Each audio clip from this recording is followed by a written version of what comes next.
Սիրելի հայրենակիցներ, այս օրենքով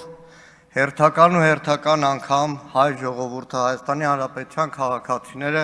տարանջատվում են, ով իրավունք ունի քվեարկել, ով չէ։ Տիկին Մինասյան, մի խոսք ռեպլիկի կարգով։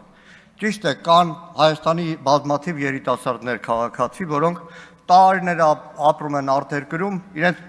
զինվորական պարտադիր ծառայությունը չեն իրականացնում, բայց խնդրում եմ մի վիրավորեք, թե կա գետ մեկ բացառություն մեկ դեպք։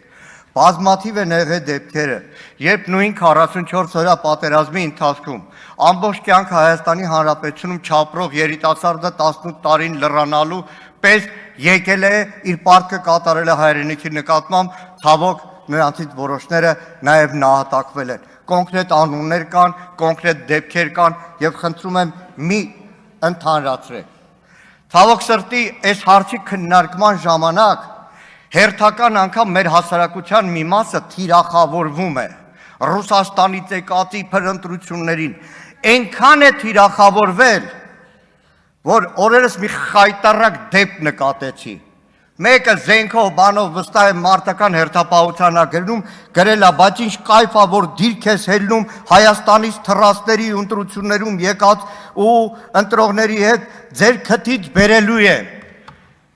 Այստեղ Պաշտպանության հանձնաժողովի անդամներն են։ Մարդը մարտական հերթապահության է գնում,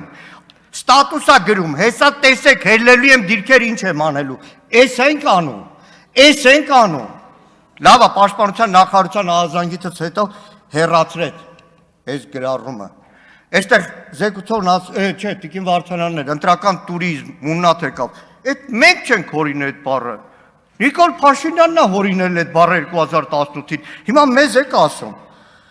Ինչ վերաբերում է պետության եւ քաղաքացու կապը։ Տեսեք ինչ է կատարվում։ Շատ կարճ է, պարոն Ռուբինյան։ Մեկը գնացել է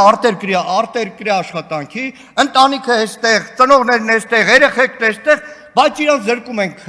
ընտրելու իրավունքի։ Ավարտեք։ Վերջացնում մի նախադեպ։ Մեկը հայրենիքի դավաճանության հոդվածով, լրտեսության հոդվածով բանտում նստած է, բայց իրան դեռ շարունակում են տալ Հայաստանի ընտրություններին մասնակցելու իրավունք։ Այդ ոնց է չափում պետության եւ քաղաքացու հոգեկան կապը։ Եթե չավարտեք